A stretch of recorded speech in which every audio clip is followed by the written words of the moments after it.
Shalom, kami dari kelompok 3 ingin menyelesaikan tugas agama yang dibimbing oleh Ibu Natalia Siregar. Sebelum kami memaparkan materi kami, perkenalkan saya Priska Wulansari dari kelas 11 di Ponegoro dan teman saya Bunga Estriuli Sirait dari kelas 11 di Ponegoro. Dan saya Intan Krisnanda Sarijega dari kelas 11 Matimura. Selamat menyaksikan. Baiklah, saya akan memaparkan dua tokoh agama atau dua tokoh Alkitab yang dapat memberikan kita teladan dalam kehidupan kita. Yang pertama adalah Paulus dan yang kedua adalah Petrus. Paulus adalah seorang rasul yang sangat berpengaruh dalam penyebaran ajaran Kristen. Ia lahir di Tarsus dan ia adalah seorang Yahudi yang memiliki suku Benyamin. Paulus juga memiliki kewarganegaraan Romawi. Sebelum bertobat, Paulus adalah seorang Farisi yang sangat taat pada ajaran Yahudi. Ia bahkan ikut serta dalam penganiayaan terhadap orang Kristen. Setelah Paulus mengalami pertobatan setelah perjumpaannya kepada Tuhan Yesus pada perjalanan ke Damsyik. Ia mengalami buta selama 3 hari dan ia tidak bisa makan maupun minum. Paulus kemudian berjumpa dengan Ananias dan ia dibaptis dan menerima Roh Kudus. Bentuk-bentuk keteladanan Paulus. Yang pertama, ketaatan kepada Allah. Paulus menunjukkan ketaatannya yang kuat kepada Allah. Bahkan ketika menghadapi kesulitan dan bahaya, ia tetap memilih untuk taat kepada Tuhan. Bahkan dalam segala kesulitan yang ada, ia tetap taat. Ketaatan ini dapat kita lihat dalam Kisah Para Rasul 9 ayat 15-16, di mana ia menerima perintah pada Tuhan untuk pergi ke Damsyik dan menyatakan firman kepada orang-orang Yahudi. Yang kedua adalah kesadaran menghadapi kesulitan. Paulus itu banyak sekali mengalami kesulitan dan penganiayaan dalam hidupnya. Tetapi ia tetap sabar karena ia tetap memilih untuk percaya bahwa Tuhan ada bersamanya. Yang ketiga adalah kasih dan kepedulian kepada orang lain. Paulus menunjukkan kasih dan kepeduliannya yang benar kepada orang lain, terutama pada jemaat yang ingin ia layani. Ia percaya bahwa kasih adalah dasar dari semua perintah Allah, dan ia ingin menunjukkan kasih itu kepada orang lain. Dapat kita lihat pada 1 Korintus 13 ayat 1-3. Yang keempat adalah pengampunan dan kemaafan. Paulus menunjukkan pengampunan ataupun kemaafan kepada orang lain. Bahkan mereka yang telah menyakitinya atau menganiayanya, ia percaya bahwa memaafkan adalah bagian dari kasih Allah. Kendala Paulus dalam memberikan kita teladan. Yang pertama adalah penganiayaan dan penangkapan. Paulus mengalami banyak penganiayaan dan penangkapan karena ajarannya. Ia dipukuli, ditangkap, dan dihukum oleh orang-orang Yahudi yang tidak setuju dengan ajarannya. Yang kedua adalah kesulitan dalam berkomunikasi. Paulus menghadapi kesulitan dalam berkomunikasi dengan orang lain karena perbedaan bahasa dan budaya. Ia harus menggunakan penerjemah terhadap orang-orang yang tidak paham dengan bahasa Yunani atau Ibrani. Yang ketiga adalah kritik dan oposisi dari orang lain. Paulus menghadapi kritik dan oposisi dari orang lain, terutama mereka yang tidak setuju dengan ajarannya. Yang keempat adalah kesulitan dalam menghadapi kesalahan sendiri. Paulus menghadapi kesalahan sendiri dan meminta maaf kepada orang lain. Ia menyadari bahwa ia tidak sempurna dan ia menerima kesalahan. Nah, nats Alkitab yang mendukung kisah-kisah dari Paulus adalah yang pertama adalah Kisah Para Rasul 9, di mana tertera bagaimana Paulus bertobat. Yang kedua adalah 2 Korintus 11 ayat 23-28, di mana Paulus tidak mementingkan dirinya sendiri. Yang ketiga adalah di mana 1 Korintus 13 ayat 1-3, kasih. 2. Petrus. Bagaimana Petrus dapat memberikan kita teladan? Petrus adalah salah satu murid Tuhan Yesus. Ia adalah anak Yonah dan ia juga memiliki saudara laki-laki yang juga merupakan murid dari Tuhan Yesus. Petrus menjadi murid Tuhan Yesus ketika ia sedang melakukan pekerjaannya sebagai nelayan di Danau Galilea. Ini dapat kita lihat pada Matius 4 ayat 18-22. Ia meninggalkan pekerjaannya sebagai nelayan dan menjadi juru bicara bagi murid-murid Tuhan Yesus. Kendala Petrus dalam memberikan kita teladan adalah yang pertama, penyangkalan. Petrus menyangkal Yesus 3 kali sebelum ayam berkokok. Yang kedua adalah kurangnya iman. Petrus memiliki kurangnya iman ketika ia diperhadapkan oleh badai saat ia berjalan di atas air. Yang ketiga adalah kesombongan. Petrus merasa sombong ketika ia menyangkal Yesus bahwa bukan dia yang menyangkal Yesus. Yang keempat adalah penganiayaan. Petrus mengalami penganiayaan dan kesulitan dalam karyanya sebagai rasul. Yang kelima adalah kurangnya pengertian. Petrus memiliki kurangnya pengertian tentang rencana Allah dan tujuan Yesus. Keteladanan yang Petrus berikan kepada kita, yaitu yang pertama adalah kepemimpinan. Petrus menjadi pemimpin gereja awal. Yang kedua adalah ketaatan. Petrus menunjukkan ketaatannya yang kuat kepada Allah dan melakukan kehendaknya. Bahkan ketika menghadapi kesulitan pun, Petrus tetap taat. Yang ketiga adalah kasih. Petrus memiliki kasih yang besar kepada orang lain, terutama pada mereka yang menganiayanya atau yang membutuhkannya. Yang keempat adalah memaafkan. Petrus memaafkan orang lain, bahkan mereka yang menyakitinya. Ia memaafkan orang-orang yang telah menyangkal Yesus dan yang telah berjuang untuk menyebarkan Injil. Yang kelima adalah sabar. Petrus menghadapi kesulitan dan penganiayaan, tetapi ia tetap sabar. Ia tidak menyerah dalam menghadapi kesulitan tersebut. Nats pendukung dalam kisah Petrus ini adalah Matius 4 ayat 18-22, di mana Yesus memanggil murid yang pertama yaitu Petrus dan Andreas. Yang kedua adalah Matius 26, di mana Petrus menyangkal Yesus di Taman Getsemani. Yang ketiga adalah Kisah Para Rasul 2 ayat 14-40, di mana menceritakan bagaimana Petrus berkhotbah dan memberikan kasih penyebaran Injil. Yang kelima, yang keempat adalah Kisah Para Rasul 3 ayat 1-10, di mana Petrus memulihkan orang lumpuh. Dan yang terakhir adalah Kisah Para Rasul 4 ayat 1-22, di mana Petrus dan Yohanes dihadapkan ke Mahkamah Agung. Sekian dari presentasi dua tokoh yang dapat saya berikan, akan dilanjutkan oleh teman saya. Shalom semua, di sini saya akan menjelaskan tokoh agama yang bernama Daud. Raja Daud adalah salah satu tokoh Alkitab yang dikenal dengan karakternya yang luar biasa dalam memberikan teladan. Raja Daud memiliki kesetiaan yang besar pada Tuhan, walaupun ia sedang memiliki kesulitan maupun sedang menghadapi tantangan. Raja Daud juga memiliki sikap yang rendah hati kepada orang lain maupun Tuhan, bahkan saat ia menjadi raja. Raja Daud sangat tergantung kepada Tuhan dan berusaha mengikuti kehendak Tuhan.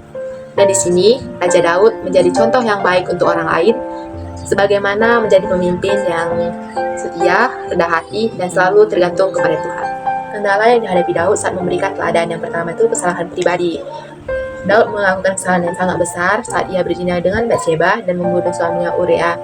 Terdapat dalam 2 Samuel 11 ayat 1-27.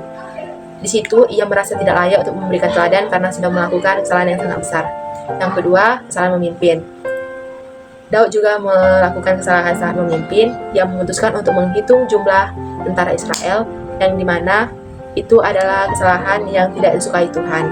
Terdapat dalam 2 Samuel 4 ayat 1-17. Yang ketiga, pengaruh lingkungan. Daud juga mengalami pengaruh lingkungan di mana saat ia mendengarkan nasihat dari orang-orang salah di sekitarnya. Terdapat dalam 2 Samuel 16 ayat 20-23. Yang keempat, keterbatasan kemampuan. Daud juga memiliki keterbatasan dalam kemampuan dalam memimpin dan mengikuti Tuhan, ketika ia tidak mampu untuk melawan musuh-musuh Israel. Terdapat dalam 2 Samuel 5 ayat 17-25. Di sini saya akan menjelaskan tentang tokoh agama bernama Abraham. Abraham adalah salah satu tokoh Alkitab yang terkenal dengan karakternya yang luar biasa. Abraham sangat tergantung kepada Tuhan ketika ia sedang mengalami kesulitan ataupun tantangan. Abraham sangat setia kepada Tuhan. dan selalu mengikuti kehendaknya Tuhan. Ia memiliki kerendahan hati dalam mengungkapkan kesalahannya. Ia juga menunjukkan kasih kepada orang lain, seperti ketika ia meminta ampun kepada kota Sodom dan Gomora. Dengan demikian, ia menunjukkan kasih terhadap orang lain dan menjadi teladan terhadap orang lain. Bagaimana menjadi orang yang setia, beriman, dan rendah hati. Kendala yang dihadapi Abraham ketika memberikan teladan. Yang pertama, kesalahan dalam mengambil keputusan. Abraham berbohong ketika ia mengambil keputusan yang salah ketika pergi ke Mesir. Dan Abraham berbohong tentang istrinya Sarai. Terdapat dalam Kejadian 12 ayat 10 sampai 20. Yang kedua, ketergantungan pada kemampuan diri sendiri.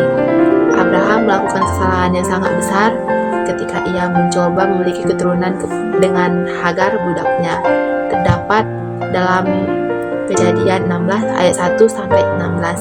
Yang ketiga, kesulitan dalam menghadapi tantangan. Ketika ia menghadapi orang-orang yang tidak percaya kepada Tuhan dan ia harus berhadapan dengan raja-raja di Kanaan. Terdapat dalam Kejadian 14 ayat 1 sampai 16. Sekian presentasi dari saya. Terima kasih. Di sini saya mengambil dua tokoh Alkitab menjadi teladan bagi kehidupan kita, yaitu Yusuf 12 bersaudara dan juga Stefanus. Nah, pertama-tama saya di sini mengambil tentang Yusuf yang 12 bersaudara. Dari karakter Yusuf ini dalam memberikan teladan, ada beberapa hal yang bisa kita terapkan dalam kehidupan kita. Yang pertama yaitu takut akan Tuhan yang terambil dari Kejadian 39 ayat 9. Yang dimana di situ menceritakan saat Yusuf ini digoda oleh istri Potifar, tetapi ia melarikan diri dari istri Potifar karena dia berusaha untuk hidup kudus dan senantiasa menjaga kekudusannya di hadapan Allah. Nah, yang kedua, mengasihi dan mengampuni. Terambil dari kitab Kejadian pasal 42 ayat 1 sampai 38, yang dimana Yusuf sama sekali tidak menyimpan rasa dendamnya atau rasa bencinya kepada saudara-saudaranya, walaupun atau sekalipun Yusuf ini dijual oleh saudara-saudaranya menjadi budak. Tetapi Yusuf ini sangat berbahagia jika ia bertemu kepada saudara-saudaranya atau keluarganya kembali. Yang ketiga yaitu mengandalkan Tuhan, yang terambil dari kitab Kejadian 37 ayat 5 sampai 11, yang dimana setiap hal yang terjadi kepada Yusuf, ia senantiasa mengutamakan Tuhan sehingga Tuhan itu dapat berkarya dalam kehidupannya. Yang keempat yaitu bertanggung jawab dalam setiap apa yang dia lakukan, yang terambil dari Kejadian 37 ayat 12 sampai 36. Dia bertanggung jawab saat melakukan suatu tugas atau melaksanakannya dengan sepenuh tanggung jawab. Nah, selanjutnya ada juga beberapa hal yang menjadi kendala dalam Yusuf dalam memberikan teladan. Yang pertama yaitu kendala dari saudara-saudaranya yang terambil dari Kejadian 37 ayat 1 sampai 36, yang dimana saudara-saudara Yusuf ini merasa iri dan cemburu terhadapnya sehingga mereka menjualnya sebagai budak. Yang kedua, kendala dari istri Potifar yang terambil dari Kejadian 39 ayat 1 sampai 20. Istri Potifar mencoba untuk menggoda Yusuf, tetapi Yusuf menolak dan memilih untuk tetap setia kepada Tuhan. Yang ketiga adalah kendala dari penjara. Nah, kendala dari penjara ini terambil dari kitab Kejadian 39 ayat 20. Yusuf ini dipenjarakan karena fitnah, tetapi ia tidak kehilangan iman dan terus-menerus mempercayai Tuhan. Yang keempat, kendala dari lupa akan Tuhan. Kejadian 40 ayat 23 sampai 41. Yusuf membantu kepala juru minuman dan kepala juru roti, tetapi mereka lupa akan Yusuf setelah mereka dibebaskan dari penjara. Yang kelima yaitu kendala dari kesulitan dalam menghadapi Firaun. Di sini terambil dari kitab Kejadian 41 ayat 1 sampai 57, yang dimana Yusuf harus menghadapi Firaun dan memberikan interpretasi mimpi yang tepat, tetapi ia tidak ragu-ragu dan mempercayai Tuhan. Lalu selanjutnya ada juga beberapa bentuk keteladanan dari Yusuf, yaitu yang pertama, ketabahan dalam menghadapi cobaan. Yusuf ini menunjukkan ketabahan dan kesabarannya dalam menghadapi cobaan dari kesulitan, seperti ketika ia dijual oleh saudara-saudaranya menjadi budak. Nah, yang kedua, kesetiaan dan kepercayaannya kepada Tuhan. Yusuf ini menunjukkan kesetiaan dan kepercayaan kepada Tuhan, bahkan dalam situasi yang sulit. Ia percaya bahwa Tuhan selalu memiliki rencana yang baik bagi dirinya. Nah, yang ketiga, kebijaksanaan dalam kepemimpinan. Yusuf ini menunjukkan kebijaksanaan dan kepemimpinan dalam mengurus rumah Potifar dan kemudian menjadi orang kepercayaan dari Firaun. Yang keempat, pengampunan dan kasih. Yusuf ini menunjukkan pengampunan dan kasih pada saudara-saudaranya yang telah menjual dia sebagai budak. Ia memilih untuk tidak membalas dendam, tetapi untuk memaafkan dan membantu mereka. Yang kelima, dia selalu rendah hati dan kesadaran. Yusuf ini menunjukkan kerendahan hati dan kesadaran akan kelemahan dan kesalahan dirinya sendiri. Ia mengakui bahwa kebijaksanaan dan pengetahuan yang dimilikinya dari Tuhan. Selanjutnya kita masuk ke dalam cerita Stefanus. Stefanus ini juga memberikan teladan kepada kita, yaitu karakter Stefanus dalam memberikan teladan. Yang pertama yaitu karakter yang penuh dengan Roh Kudus, yang terambil dari Kisah Para Rasul 6 ayat 5 dan Kisah Para Rasul 7 ayat 55. Di kisah ini, Stefanus digambarkan sebagai orang yang penuh dengan Roh Kudus yang menunjukkan bahwa ia memiliki hubungan yang erat kepada Tuhan. Yang kedua, karakter yang bijak dan berani, terambil dari Kisah Para Rasul 6 ayat 10 dan juga Kisah Para Rasul 7 ayat 1 sampai 53. Stefanus ini menunjukkan kebijaksanaan dan keberanian dalam memberikan kesaksian tentang Yesus Kristus bahkan di hadapan musuh-musuhnya. Yang ketiga, karakter yang memiliki kasih dan pengampunan, terambil dari Kisah Para Rasul 7 ayat 60. Di sini menceritakan tentang ketika Stefanus sedang dirajam, ia berdoa untuk musuh-musuhnya, meminta Tuhan untuk mengampuni mereka. Yang keempat, karakter yang setia dan percaya, yang terambil dari kitab Kisah Para Rasul 7 ayat 54 sampai 60. Stefanus ini menunjukkan kesetiaan dan kepercayaan kepada Tuhan bahkan dalam menghadapi kematian. Nah, dalam karakter Stefanus, kita juga bisa mengambil beberapa keteladanan yang sangat penting bagi kehidupan kita. Yang pertama, mengutamakan hubungan dengan Tuhan dan memiliki Roh Kudus yang bekerja dalam diri kita, menunjukkan kebijaksanaan dan kesaksian tentang Yesus Kristus, memiliki kasih dan pengampunan terhadap orang lain, bahkan jika mereka telah melakukan kesalahan kepada kita, kita menunjukkan kesetiaan dan kepercayaan kepada Tuhan dalam segala situasi. Nah, beberapa juga bentuk keteladanan Stefanus yaitu yang pertama, kebijaksanaan dan pengetahuan dalam firman Tuhan sehingga ia dapat memberikan kesaksian yang sangat efektif terhadap Yesus Kristus. Yang kedua, keberanian. Stefanus ini menunjukkan keberanian dalam memberikan kesaksian tentang Yesus Kristus bahkan di hadapan musuh-musuhnya. Yang ketiga, kasih dan pengampunan. Stefanus menunjukkan kasih orang-orang yang menganiayanya atau juga yang membunuhnya. Ia berdoa kepada Tuhan, meminta agar Tuhan selalu mengampuni mereka. Yang keempat, ketaatan dan kesetiaan. Stefanus ini menunjukkan ketaatan dan kesetiaan kepada Tuhan bahkan dalam menghadapi kematian. Ia percaya bahwa Tuhan memiliki rencana yang baik bagi dirinya. Yang kelima, kerendahan hati dan kesadaran. Stefanus ini menunjukkan kerendahan hati dan kesadaran akan kelemahan dan kesalahan dirinya. Ia mengakui bahwa kebijaksanaan dan pengetahuan yang dimilikinya datang dari Tuhan. Yang keenam itu, kesabaran dan ketekunan. Stefanus ini menunjukkan kesabaran dan ketekunan dalam menghadapi kesulitan dan aniaya. Ia tidak menyerah dan terus memberikan kesaksian tentang Yesus Kristus. Sekian presentasi dari kami, mohon maaf jika ada yang salah. Shalom.